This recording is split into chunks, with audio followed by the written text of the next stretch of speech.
Oi, tudo bem que você está bem? A gente continua aqui no nosso curso de Direito Tributário.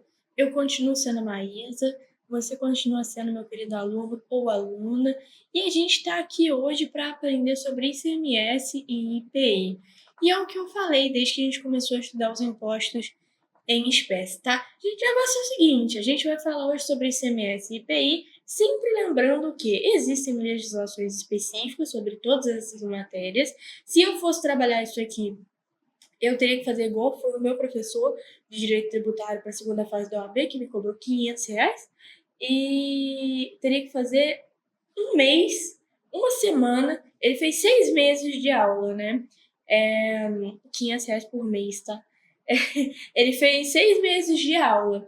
E aí chegou um momento em que a gente ficou uma semana estudando apenas ICMS, apenas IPI, apenas IPTU, apenas olhando essas coisas assim que caem mais na OAB, né? Essas questões um pouco mais controvertidas, que caem ali e tudo mais. Se eu for fazer isso aqui, primeiro, vocês vão me odiar.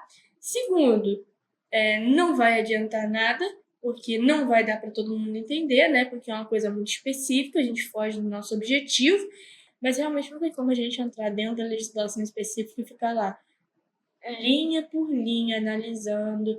Tem uma aula só sobre súmulas do STJ, do STF, que eu acho que já são um pouco mais específicas, em que a gente vai trabalhar algum desses temas. Então, assim, se tiver alguma particularidade, vai estar ali. Se você tiver interesse, né, e estiver dentro do seu objetivo de estudo, você pode dar uma olhada nessas aulas também, que já estão disponíveis aí na plataforma, né? A gente lança tudo junto. Então, não fique chateado comigo se a aula for um pouco superficial, mas o importante é entender, né, em tese, assim, o que quer dizer. Mas vamos lá. IPI. A gente começa com IPI, né? Comecei ao contrário. Mau sinal já, hein? Mas vamos lá. IPI, a gente vai estar falando sobre imposto sobre produtos industrializados. Aqui, nessa aula, nas últimas aulas, a gente falou sobre imposto de importação, imposto de exportação, IPVA, IPTU, imposto sobre patrimônio. Aqui, a gente está falando sobre impostos que têm o caráter de serem eminentemente... Falei errado. Quase que lancei um rap aqui. Eminentemente, não, eminentemente, sem, tá no plural, ficou feio assim, de serem eminentemente... Caraca! E ficou ruim de novo. Trava a língua, peraí. Eu não sou analfabeta funcional não, tá, gente? É que eu tô tendo um problema aqui de pronúncia. Calma aí, vamos lá. Eles têm o caráter de serem eminentemente indiretos. Agora foi, né? O que isso quer dizer? Que não é a empresa que paga. A gente está vendo aqui como que ele vai ser cobrado e tudo mais, mas não é a empresa que vai pagar. Quem vai pagar somos eu, você, porque esses produtos incidem sobre o processo de industrialização, sobre produtos industrializados, e isso faz com que o produto encareça, isso faz com que o processo produtivo encareça. Imagina se em cada fase do processo produtivo você tiver que pagar um tributo. Você não chega a lugar nenhum, né? Então você tem essa possibilidade de jogar a cobrança para frente, né? Fazer esse lançamento para frente. Você pega e ao invés de você cobrar da empresa, né? Ela vai e aumenta direto de tirar do lucro dela e tudo mais. Ela vai e aumenta o preço do produto que ela está colocando no mercado, porque ele tem um valor maior e desse valor ela possa descontar o valor do imposto, tá? Que seria cobrado dela. Tem a possibilidade também de ter regimes de simplificação, como a gente já viu. Então, ao invés de ser cobrado em cada fase, você unifica todos eles, né, todos os impostos que você pagaria em uma fase só. Então, ele fica, é um tributo trifásico. Você teria que tem 3 fases de processo produtivo, você teria que pagar um em cada. Não, você unifica ele, a gente já viu que tem essa possibilidade de você dar um tratamento diferenciado para as empresas. Depende aí, por exemplo, de uma legislação municipal, estadual, de um poder aí de você dar uma isenção, de você fazer uma matéria aí complementar, né, a nível de legislação complementar, para você poder dar um benefício nesse sentido, incentivar o processo produtivo no Brasil. Então, isso depende de outros instrumentos e da articulação aí com outros poderes, né, com outros gestores, mas existem todas essas possibilidades exatamente porque, às vezes, o procedimento de cobrança dos tributos no Brasil, ele é meio ingrato, né, exatamente por essa questão dele incidir, às vezes, sobre várias fases. Bom, mas vamos lá. O IPI é um imposto cobrado sobre produtos sujeitos ao processo de industrialização. Bom, eu sei que você vai na feira comprar um produto direto ali, né, do agricultor, da pessoa que está vendendo, não do feirante, né? A não ser que você vá ali, basicamente tudo que você compra já passou pelo processo de industrialização. Nem que seja para fazer igual o pessoal faz às vezes, você compra, ao invés de você comprar abacaxi, né, você vai ao mercado e você se depara com uma bandeja de plástico, 3 fatias de abacaxi e um papel plástico por cima, cobrindo ali, né? Então, assim, ali você teve um processo de industrialização, né? O plástico veio de onde? O plástico filme, que fala, né? Pelo menos aqui o memória é assim que fala. O plástico filme e tudo mais. De onde você acha que veio? Você cortou abacaxi, você teve que fazer várias unidades, e você teve todo o processo de manipulação do produto que requer ali regras de higiene, né, e tudo mais, tem que colocar a data de validade, enfim, você passou por uma intervenção ali, né, o negócio era mais fácil você comprar o abacaxi inteiro e levar para sua casa, mas cada um só cada um, né, às vezes você mora sozinho e não tem o que fazer com o abacaxi inteiro, então você comprar essa bandejinha de fruta, banana descascada na bandejinha eu também já vi. Tô dando esses exemplos mais bobos, assim, porque é o que me veio na mente. Mas tem um aqui também, ó. Água. Ela passa pelo processo de industrialização. Essa aqui não, porque essa aqui veio, vou ter que admitir, veio da pia. Mas não veio nem do filtro, veio da pia mesmo direto. Se tiver virose, morrer, ou se não for lançado, vocês já sabem por quê. Mas a água, ela passa pelo processo de tratamento, e aí ela é colocada na garrafa, e aí tem o rótulo, tem as informações aqui, né, que são de caráter consumerista, para você saber de onde que ela veio. Essa aqui é a fonte Iguaba. Chique demais. 100% feito de outras garrafas. Olha que legal. E ela tá comigo aqui há uns dias já, o que é muito anti-higiênico. A garrafa é retornável, mas isso não quer dizer que você possa ficar utilizando ela por vários dias, tá? Não faço igual eu estou fazendo. Mas isso aqui é um exemplo de um produto industrializado, né? Você fala assim, água sai da torneira. Pô, mas você tá bebendo água que sai da torneira que nem eu, você tá meio doido. Você tem que beber água que sai do filtro. E aí a água que sai do filtro também tem todo um procedimento para chegar na sua casa. Se você não quiser fazer esse procedimento, não quiser fazer parte desse mundo, você vai ter que começar a tomar água na bica, né? No poço, vai ter que cavar um buraco. Se você morar em apartamento, vai ser mais difícil. Mas tudo que a gente vê, por onde a gente olha, as coisas elas passam por um procedimento ali de industrialização, tá? O IPI, ao contrário do que a gente pode imaginar, ele, claro que é fiscal, porque ele tem um caráter arrecadatório, mas ele também tem um caráter extrafiscal na medida em que o IPI tem aquela questão do princípio da seletividade. A gente já falou muito sobre ele, sobre a importância dele, né? O que isso quer dizer? A seletividade vai fazer com que a base de cálculo do produto industrializado, o valor que vai ser o valor que vai ser pago pelo produto vai ocorrer uma variação de acordo com a sua essencialidade. O que isso quer dizer? Não vou dar o exemplo da caixa de remédio e caixa de cigarro de novo. Hoje eu estou a fim de inovar. Trouxe até uma garrafa de água. Mas... quer ver um exemplo? Não, nojento, né? Mas quer ver um exemplo do produto não industrializado? A banana. Yeah. Eu tava comendo banana, ela não é industrializada até onde eu sei. Eu comprei o cacho de banana e ela nem é assim. Ou é penca de banana, como é que você fala? Não sei. Mas esse é um exemplo de um produto que não foi industrializado.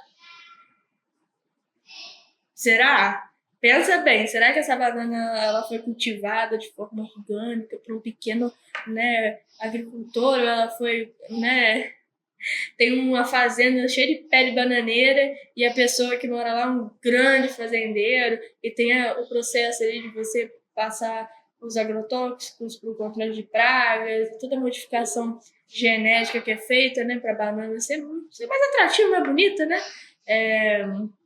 Ninguém gosta de uma banana feia, né? Piadinha de duplo sentido. Desculpa, não pude evitar. Mas será que ela também não passa pelo processo de industrialização? Enfim, tô deixando questionamentos no aura hoje, hein? Hoje eu vim para confundir e não para esclarecer, tá? Mas o IPI, como ele incide sobre produtos industrializados, ele vai ter esse critério, esse caráter fiscal, mas ele também vai prezar por essa questão da extrafiscalidade na medida em que você tem a possibilidade da base de cálculo variar, né, a depender da essencialidade do produto. Isso quer dizer o quê? Quanto mais essencial for o produto, menos você cobra de IPI. Quanto menos essencial for o produto, mais você cobra. Por que tem essa relação? Por que tem essas questões? Porque os produtos industrializados são vários, é o que eu estou falando, pensa bem. Né? O que se caracteriza como processo de industrialização em si? Basicamente, tudo que a gente vê ao nosso redor é industrializado. Agora, a gente vai cobrar a mesma base de cálculo de tudo? A alíquota vai ser a mesma? Como é que a gente calcula isso? Então, ele tem como norte também o princípio aí da extrafiscalidade, que vai fazer com que ele incida mais sobre coisas irrelevantes, fúteis, né? Se você quiser colocar nesses termos aí para você entender melhor. Então, coisas irrelevantes, fúteis, e ele vai incidir menos sobre coisas que são essenciais. Então, assim, de novo, o que é mais importante? Você comprar alimentos. Não estou entrando no mérito da qualidade do alimento, tá? Se é um Doritos ou se é uma penca de banana. Estou falando comprar alimentos ou então você comprar um telefone, um iPhone. Aí ficou difícil, né? Esse exemplo foi ruim. Porque a gente precisa do telefone também, né? Ou a gente gosta do telefone. Geralmente precisa hoje em dia, né? Trabalho, comunicação, facilita a vida, né? Ninguém quer fazer sinal de fumaça, nem treinar pombo correr hoje em dia. Apesar de isso parecer muito interessante. Mas, assim, questão de necessidade e essencialidade mesmo é a comida, né? Então, o IPI sobre o produto industrializado ali, o alimento, ele tem que ser menor. Não estou falando sobre todos os alimentos, tá? Pensa em algum alimento. Ele tem que ser menor sobre um alimento do que tem sobre um telefone. Porque o telefone, querendo ou não, se você for comparar, você não tem como comer ele se você tiver com fome. Se você comer, você vai morrer. Então, assim, é mais essencial você se alimentar do que você ter um iPhone 16 Pro Max no seu bolso. Mesmo que seja aquele meme da pessoa que compra o iPhone e depois come um arroz com ovo, não tem problema, porque ela está tendo acesso aos dois. Mas é essencial, como forma de política fiscal, como forma de você, né, ter essa tratativa dos tributos, que você coloque a carga certa no lugar certo. De qualquer jeito, você vai sair arrecadando. Mas você não pode atrapalhar a vida do consumidor também. Então, você não pode querer que incida a mesma tributação sobre uma caixa de cigarro ou uma caixa de remédio, porque os dois não têm o mesmo valor e os dois não servem aos mesmos propósitos. Então, você modifica aí a carga tributária, tá? Constituição, tá? Artigo 153, compete à União. Então, a gente já deu spoiler aqui, né? O IPI é um imposto que é de competência privativa da União. E ele tem essa característica de ser seletivo, não como princípio geral de direito tributário, tá? Igual a legalidade, anterioridade, todos esses princípios, eles são generalidade, igualdade, todos esses princípios, eles são afetos a todos os tipos tributários que a gente trabalhou aqui até agora, tá?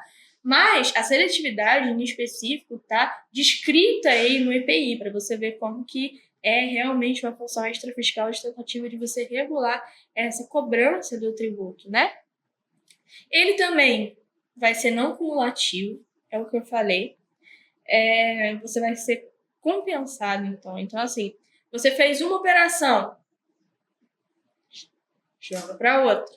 Fiz uma operação, joga para outra. Entendeu? É que é sempre difícil explicar IPI sem a volta de fazer um quadro aqui branco que eu pudesse desenhar, para você entender, desenhar, fazer um desenho, um caminhãozinho saindo da indústria e colocando pão na prateleira. Era basicamente isso que eu estava querendo fazer.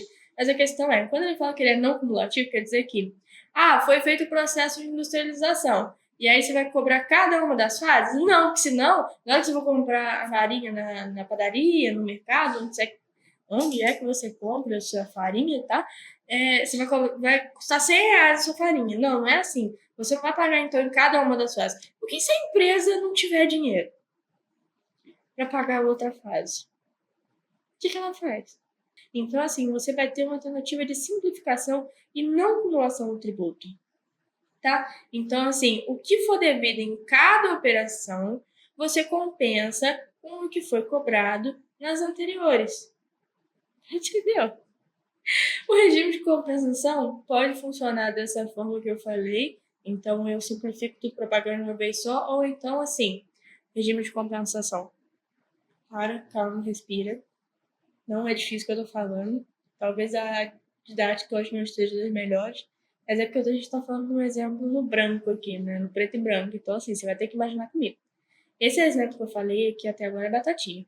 Em cada etapa do processo produtivo incide um tributo. Não, vamos simplificar. Vai ficar só lá no final. E como é que a empresa escolhe pagar esse tributo? Aumentando o valor do produto para que ela tire parte do lucro ali e pague tributo. A compensação, ela também pode funcionar como regime, que é o seguinte, esse outro regime que eu estou falando se encaixa mais como simplificação, né? O regime de compensação é assim, você fez uma operação de industrialização. É que eu não sei se está pegando minha mãozinha aqui, né? Essa mão aqui é tudo. Você fez uma operação de industrialização. Tá aqui. Sua garrafinha de água. Você quer vender. Aqui você fez outra. Você compensa uma pela outra, entendeu? Eu produzi a garrafa de água dessa vez. Saiu 10 caminhões cheios de garrafa d'água. Aí nessa aqui eu não vou cobrar. Eu compenso uma pela outra. Entendeu? Entendeu? Não sei, você não tá falando comigo? Mas, então, o IPI ele é um imposto não cumulativo e existe esse regime de compensação em cada operação, tá? Então, eu faço uma operação de industrialização, eu compenso o que for devido nessa operação com o montante que já foi cobrado nas anteriores. Então, assim, eu fiz 3. Cobrei uma, não cobrei outra, cobrei uma. Entendeu? É assim. É para facilitar, tá? O IPI, ele não incide sobre produtos que são destinados ao exterior, mas aí a questão é a seguinte, você tem que parar e pensar um minuto aqui. Produtos que são destinados ao exterior. A gente está falando de quê? A gente está falando da pessoa que produz e, de repente, resolve expandir o negócio dela, ou a gente está falando de pessoas que já produzem especificamente para ir para o exterior? Porque existe uma diferença, né? Tem pessoas que, né, a China, por exemplo, ela não produz para o mercado interno chinês, ela produz para o mundo inteiro. Então, é uma produção a nível global e a pessoa já tem toda essa logística na hora que ela vai fazer a produção. Tanto que está aqui na minha mão um produto diretamente da China. Ó, tem...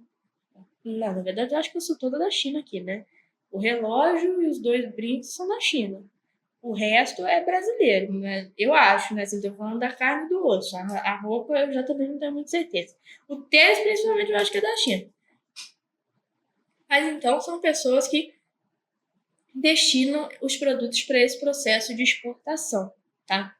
Aí você tem que pensar, a pessoa ela vai exportar casualmente ou é um processo de exportação que é feito já de maneira corrente, já é a especialidade, a profissionalidade da pessoa tá ali inserida dentro desse contexto, tá? Mas isso vai mudar minha vida? Não vai mudar sua vida, você sabe isso, né? De qualquer forma, se você cair de frente com uma questão dessa, só você lembrar que o IPI não incide sobre produtos industrializados destinados ao exterior. Mas a questão é igual à indústria brasileira. Eu produzi 100 sacas de café. 100 sacas de café. 50 para o mercado interno, 50 para o mercado externo. Essas que são destinadas para o mercado externo não vai incidir o IPI, tá? Mas isso não quer dizer que não vai incidir, por exemplo, o imposto de exportação. Um não tem nada a ver com o outro. E se for uma situação, por exemplo, em que você produziu a coisa para o mercado nacional, se produzir uma coisa aqui no Brasil. Não tinha logística nenhuma de você exportar. É uma montadora de carros que está localizada no Brasil, mas os carros não são para o Brasil, eles voltam lá para a China. Então você já sabe que eles são destinados para o exterior, tá? Então eles já têm essa especificidade de não serem destinados para o mercado interno brasileiro. Eles são produzidos para irem para outro lugar, para ainda sofrer outro processo de industrialização, coisas nesse sentido. Tá. Mas e se a gente está falando, por exemplo, de um carro que foi produzido, aí foi vendido aqui no Brasil e alguém lá resolveu comprar. Aí ele está sendo destinado ao exterior. Mas aí você não vai pagar o IPI? Vai, porque você lançou ele primeiro no mercado internacional, no mercado nacional, tá? Se depois você decidiu vender para fora e tudo mais, é indiferente, você já vai ter que pagar do IPI, tá? Agora, quando você produz alguma coisa que é destinada já na origem para o exterior, ele não paga IPI. Agora, se for causalidade, gente, eu acho que eu vou expandir meus negócios. Eu acho que as bananas daqui estão dando muito certo. Vou vender banana para, sei lá, para Cuba. Vou vender banana para os cubanos. Aí você já faz a produção toda para ir embora. E não incide o IPI exatamente para você facilitar esse comércio com o exterior, tá? Não esquecendo que isso não tem nada a ver com o imposto de exportação, tá? São dois impostos cujo fator gerador é completamente diferente. O imposto de exportação tem como fator gerador a exportação, a saída do país, o desembaraço aduaneiro para o exterior do produto, e o IPI está relacionado à industrialização do produto, tá? Então, uma coisa e a outra não tem nada a ver. Não é porque você paga um que você não vai pagar o outro. Mas tu já paga o imposto de exportação. É?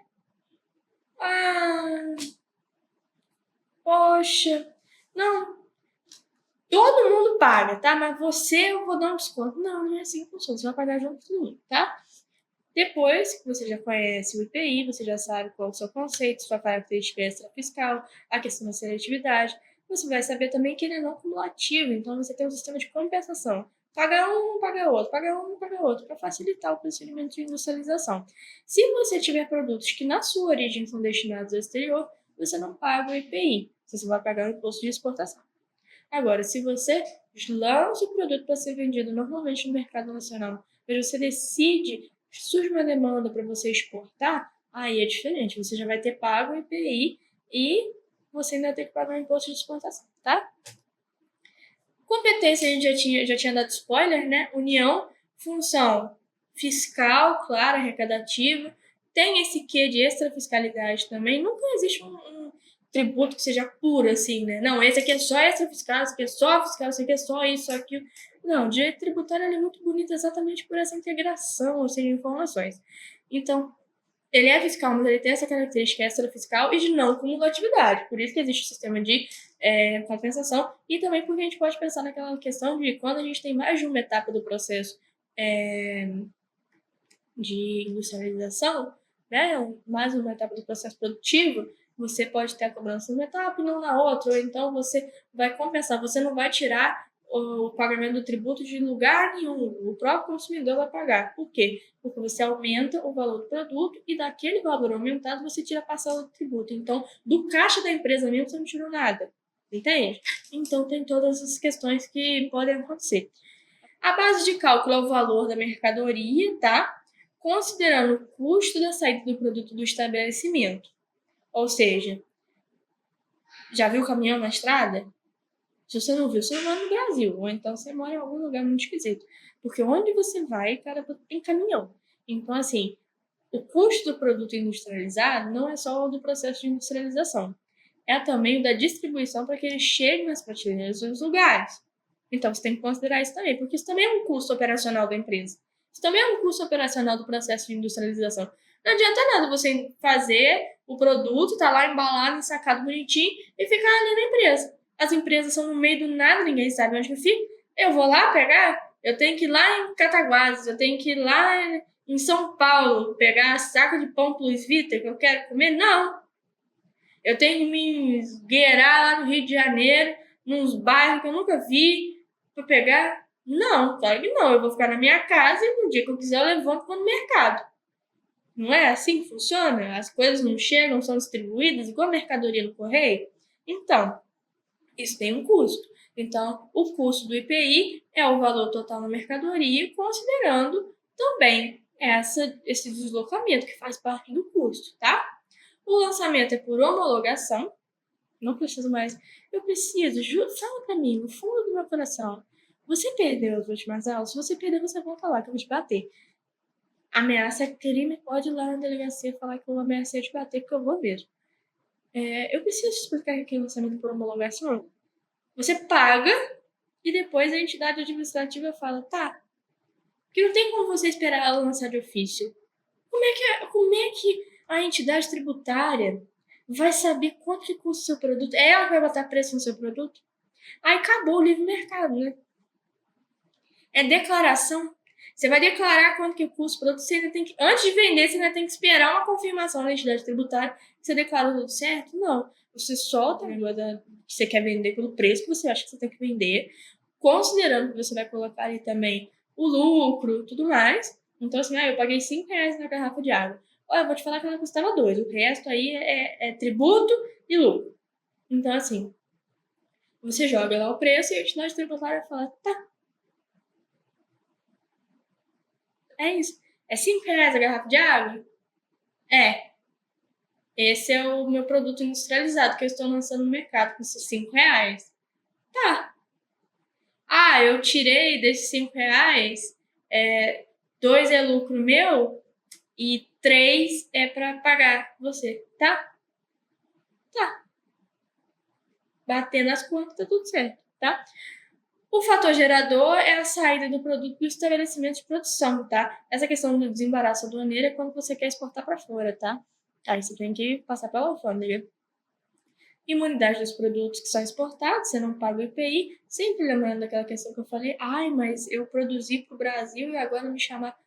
Infelizmente você já pagou o IPI, né? Se você produziu e lançou no mercado brasileiro, você já foi lançado o IPI. Agora, se encalhou alguma coisa e você falou, conseguiu uma oportunidade lá fora, aí é outra situação. Você vai ter que pagar o imposto de exportação e o IPI você já pagou de qualquer forma, tá? O contribuinte do IPI é a pessoa que faz a industrialização, tá? Pronto. Você pode pegar o IPI e falar assim, é igual quando o seu produto ficar preso na alfândega. Aqui, tem que pagar uma taxinha, tá? Para o negócio chegar na sua casa. A pessoa vai desistir da compra, mas quem está importando o produto, né, que é a pessoa do outro país que está cobrando, seria, em tese, o contribuinte do IPI. Mas esquece isso aí.